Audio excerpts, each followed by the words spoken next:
안녕하세요. 장원대학교에 이승우 있습니다.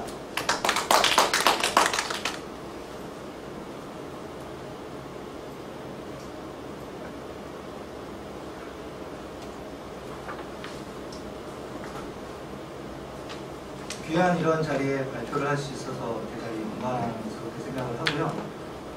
저는 전공은 사실은 환경공학에서 수지전공은 아니고 산업보건이 제 전공이기도 합니다. 직업성 질환을 어떻게 예방하고 관리할 건지에 대한 연구를 진행하고 있는 학자라고 할 수 있는데, 이 연구를 갑자기 왜 하게 됐느냐? 제가 우리 학교에 2015년도에 임용을 받았는데, 저희 과 교수님 중에 환경공학 수지전공을 하셨던 분이 2016년부터 수원시 상수도 사업소에서 시민 만족도 조사를 수행을 하고 있었는데, 17년도에 갑자기 퇴직을 하시면서 제가 본의 아니게 이 과제를 맡게 되면서 이 연구를 잠깐 소개를 하는 자리를 갖도록 하겠습니다.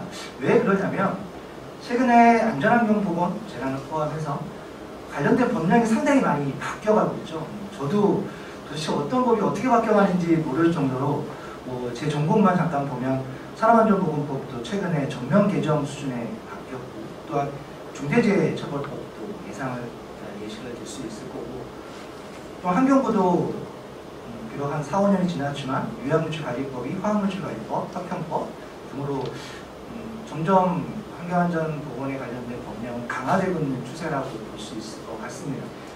그러면서 2020년에 또 이 수도법도 개정이 됐습니다. 그러면서 이제 먹는물 실태 조사라고 해서 환경부 장관은 3년마다 한 번씩 수돗물 실태 조사라는 만족도 조사를 실시를 해야 되는데, 아마 아시는 것처럼 2019년이었던 걸로 기억을 하는데, 인천 지역의 붉은 수돗물의 유충 사건 같은 것들이 사실 현대사회, 대한민국 2020년 이 현대사회를 살아가는 우리에게 아직도 수돗물이라는 기본적이고 국민의 기초의식주에 해당되는 수돗물의 이렇게 관리 상태가 부족한 거라는 문제점이 대두가 되기 시작을 하면서, 사실은 관련된 논문을, 해당 논문을 제출하기 위해서 일부 지역이라고 제가 표시를 했는데, 정확히는 수원시 상수도 사업소인데요. 해당 논문을 발표를 해도 되겠습니까? 라고 먼저 양해를 구했고, 공문으로 요청을 해서 좋습니다. 저희 수원시가 이러한 일들을 2016년부터 해왔던 거를 좀 이런 멋진 안전문화 포럼이라는 학회를 통해서 발표를 해주신다면 저희로서는 영광입니다. 라고 문서로 허락을 듣겠기 때문에 이렇게 또 발표를 하게 됐습니다. 아시는 것처럼 행정서비스는 시민들은 행정기관으로부터 보다 높은 양질의 행정서비스를 제공받으려는 요구는 증대되고 있죠. 그러면서 시민이 만족할 수 있는 서비스를 제공하려는 움직임 또한 높아지고 있는 것도 현대사회의 큰 변화되는 추세라고 볼 수 있습니다. 자, 근데 우리가 직접적 위험이라고 할 수 없는, 방금 제가 서두에서 말씀드렸던 인천의 붉은 물이라든가 유충 사건들처럼 당연히 이건 안전해야 된다라고 인식하는 모습에서도 국민들이 유해를 느끼는 상황은 어쩔 수 없이 어쩔 수 없이라는 게 아니죠. 그냥 예상치 않게 발생하는 일이, 또한 어떻게 보면은 너무나 급속하게 변화된 한국 사회에서 이제는 접하게 되는, 그러니까 저는 사실 학부 전공이 환경하고 안전이었었는데요. 제일 안전해야 될 집이 제일 위험한 공간이 돼버려가는 현실. 기억하기 쉽지 않지만, 어린아이가 집에서 잠을 자고 있었는데 납치범이 그 어린아이를 집에 들어와서 납치를 해가는 적도 10여 년 전에 대한민국 사회에서 있었었거든요. 그러니까 집이라는 공간이 이제는 더 이상 안전하지 않는 공간이 돼버리면 사회를 움직이는 기본적인 요소 자체가 파괴되는 요소가 발생할 수 있다는 생각이 들어서, 일단 저는 수돗물이라는 국가가 제공해주는, 정확히는 이제 지자체가 제공을 해주는 이 기초 재화가 과연 얼마만큼 국민들이 안전하게 인지를 하고 있는지에 초점을 맞춰서, 처음에는 논문 학회에다가는 실태조사만 제출을 했었는데 한번 리젝을 당했었습니다. 이거는 그냥 실태조사지 논문이 아니다 라고 해서 조금 이제 그러면 시민들이 느끼는 수돗물을 만족할 수 있는 요인에 그럼 뭐가 들어가야 되지? 라는 고민을 해서 다중회계 분석까지 돌려서 그렇다면 수원시 상수도에서 사업소에서 여러 가지의 어떤 행정적이나 제도적 수돗물 지휘 관리를 위해서 노력하고 있는데 단순히 그것만이 중요한 게 아니라 뭐가 더 중요할까라는 제안을 해주려는 게 논문 형태로서 가치가 있을 거라 생각을 해서 다시 한 두세 달 논문 통계를 다시 한번 돌려서 그래서 14호에 논문이 게재가 됐다라고 먼저 말씀을 드리도록 하겠습니다. 일반인이 느끼는 수돗물의 유해 수준, 현대사회에서 수돗물을 운영하는 것은 본인의 자발적 선택이라기보다는 국가 및 지방정부가 제공하는 기본적 요소라는 다시 한번 말씀을 드릴 수 있을 것 같고요. 그래서 본 연구는 현행 수돗물 수질검사 서비스를 보다 발전적이고 적극적으로 실시하기 위해 시민들의 의견 및 수질검사 서비스 만족도 관련 설문조사를 실시해서 수질검사 서비스의 질 향상을 위한 기초자료를 활용하고자 2016년부터 수원시에서는 시행을 하고 있었고요. 방금 말씀드렸던 수도법이 2020년 3월에 개정이 되면서 3년마다 환경부 장관은 지자체에게 수돗물 만족 평가조사를 2021년부터 해야 된다는 법적 제정이 좀 일어난 상황입니다. 당연히 수원시 상수도 만족도 조사였기 때문에 수원시 상수도 서비스의 민원을 한 번이라도 제기한 분들, 냄새가 난다 또는 수돗물에서 이상한 뭐가 나온다 이러한 식의 민원을 제기했던 분 500분, 그리고 수원시에 거주를 하지만 우리 집에 나오는 수돗물이 안전한가라는 생각 전혀 없이 사시는 민원, 비민원이라고 제가 논문에서는 표현을 했는데 그런 분 500분을 해서 총 100분을 250명 죄송합니다. 250명 총 500여 명으로 연구를 진행을 했습니다.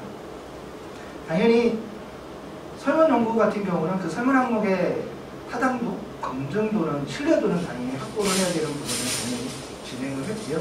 통계 방법은 타당성 검토를 위한 요인 분석이라든가 그리고 설문 항목의 신뢰성 검증으로 해서 추가적으로 진행을 했고, 또한 방금 말씀드렸던 다중회계 분석도 실시를 해서 논문의 질적인 수준을 조금 높였다라고 말씀을 드릴 수 있을 것 같습니다. 왜냐하면 수원시에 제출했던 만족도 조사에서는 이런 논문들은 빼주고 그냥 단지 지금 환경부에서 올해 실시한 조사에도 그랬는데 수돗물을 마셔요? 안 마셔요? 안 마신다면 왜 안 마시나요? 단순히 이런 현황 조사만 161개 지자체에 한 700여 가구를 대상으로 실시를 한 거는 단순하게 그냥 수돗물을 마시는지 안 마시는지, 안 마신다면 왜 안 마시는지, 그럼 대안으로는 어떻게 하고 있는지, 대안이라는 건 뻔하죠. 생수를 하나 마신다든가 아니면 정수기로 해서 물을 마신다든가. 사실은 제가 개인적으로 다른 경기도 지자체 수돗물 평가위원회 위원장도 겸임을 하고 있어서 전공하고는 맞지 않게 수돗물을 직접 운영하자라는 운동을 개인적으로 진행을 하고 있습니다. 아시는 것처럼 생수 한 병이 보통 500원, 1,000원인데 수돗물을 생수값으로 비교를 하면 보통 4인 가족이 한 3만원 남짓의 수돗세가 나오거든요. 그러면 생수병 10만 병, 500ml짜리 10만 병을 써야 됩니다. 그 3만원을 낸다면. 그러니까 우리나라의 수돗물에 어떻게 보면 공급 단가가 엄청나게 싼 거죠.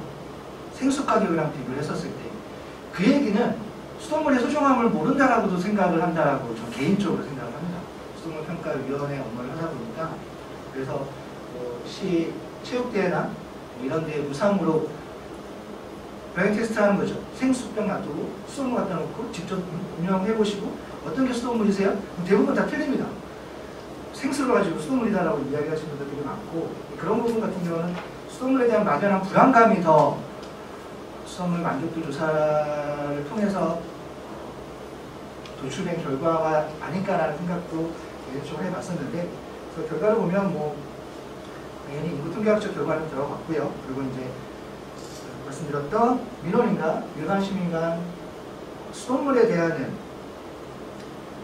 항목들을 수돗물 운영에 대한 평가, 그리고 상수도 서비스 만족도 구성 요소, 그리고 만족도 결정 요인 등을 또 어떻게 나눠지는지를 살펴보았는데, 핵심적인 결과만 잠깐 말씀을 드리면 수원시 상수 서비스의 만족도 평가를 미치는 역량 요인을 분석하기 위해 6가지 요인 점수를 각각 독립 변수로 해서 다중회계 분석을 실시하였는데 당연히 유의 수준 50%에서 수돗물 운영 요인, 수돗물 관리 요인, 그리고 물 공급 서비스 요인, 물 공급관 및 납부, 업무 처리 요인 등 총 5개 모두가 통계적으로 수돗물 만족도에 영향을 미치는 지표다라는 결과가 도출이 되었습니다.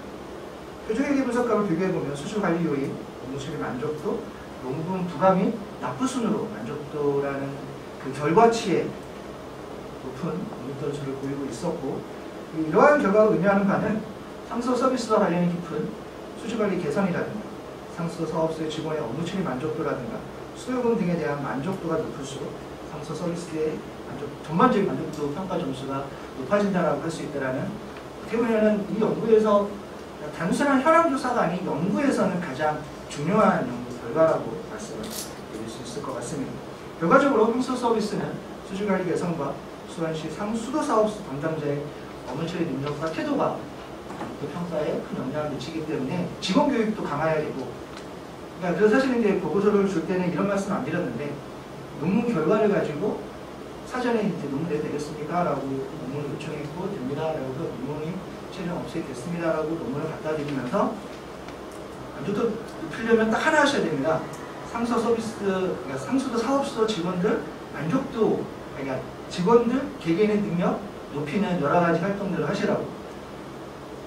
네, 수원시에서 꼴이 났는데 좀 그런 결과를 좀 도출해 볼 수 있었습니다. 향후 상수 서비스 만족도 높이기 위해서는 입금하실 수 있는 수돗물 수지 개선 및 수원 상수 사업소의 담당자 정확하고 신속한 업무 처리 능력과 수도 인정 및 수주 관리에 대한 전문적인 역량을 향상시켜야 될 것이다라는 이야기를 내렸습니다. 예, 그에 따라서 이제 이번 연구에서는 몇 가지 결론을 제시를 했는데요. 수원시의 수돗물 운영에 대한 평가에서는 수돗물을 직접 운영한다는 비율보다 정수기나 생수를 운영하는 비율이 높은데, 사실 이거는 올해 환경부가 조사한 연구 결과와 거의 대동소이했었습니다. 우리가 한 20% 남짓이었는데 수원시는 환경부가 올해 7만 가구를 조사한 연구에서는 29% 정도가 수돗물을 직접 운영하고 나머지 70%는 직접 운영하지 않는다라는 연구 결과가 거의 동일했었고요. 그리고 혹시 여러 선생님도 아시는 것처럼 상수 사업소에 전화하면 우리 집 수도, 우리가 흔히 아시는 것처럼 먹는 수질 검사는 총 5가지가 있거든요. 위생물, 무기물질, 유기물질, 심리적, 그리고 소독제미, 압취, 이렇게 5가지 항목을 각각, 또 그 안에서도 또 3-4가지 항목들이 무기물질 같은 경우는 한 20개가 되죠. 그걸 무료로 해준다는 거 아세요? 모르시나요? 전화하면 담당자가 나와서 무균 샘플컵을 갖고 나와서 우리 집 수돗물의 5가지 항목에 몇 가지의 항목들을 무상으로 다 검사를 해주거든요. 그런 서비스도 사실 모든 지자체가 다 운영하고 있는데 모르는 경우도 거의 90% 이상이 그런 서비스가 있는지 몰랐다라는 결과도, 환경부 결과도 동일했었고 저희 6년 동안 했던 연구 결과도 거의 동일한 결과는 수도 서비스에 대한, 사실 이게 어떻게 보면 안전문화 포럼이라는 연구 주제하고도 조금은 상충되지 않나라는 생각이 들어집니다. 앞서서 눈에 보이는 안전보다 눈에 보이지 않는 안전이 더 현대사회에 더 크나큰 요인으로 다가간다는 이야기는 전적으로 동감을 하는데, 쉽게 접할 수 있는 거라고 해서 안전하다라고 의식을 당연히 해야 되는 상황에서도 그러지 못하는 부분이 연구의 가장 큰 결과라고 볼 수 있을 것 같고요. 뭐 하나하나 말씀드리기보다는 저는 오늘 그냥 이 자리를 통해서 1차적으로는 수원시가 이렇게 노력하고 있다는 것도 먼저 홍보를 좀 했으면 했던 측면도 있었고, 또한 올해 또 작년 개정된 수도법에 따라 이제 3년마다 한 번씩 수돗물 만족 평가조사를 법적으로 지자체들이 수행을 해야 되기 때문에 여기 계신 선생님들도 그 업무를 앞으로 수행할 수도 있을 것 같고, 또한 기본적으로 깨끗하고 안전한 수돗물의 제공은 우리들의 소중한 권리라는 말씀을 끝으로 드리고 싶어서 오늘 발표를 진행하게 되었습니다. 감사합니다.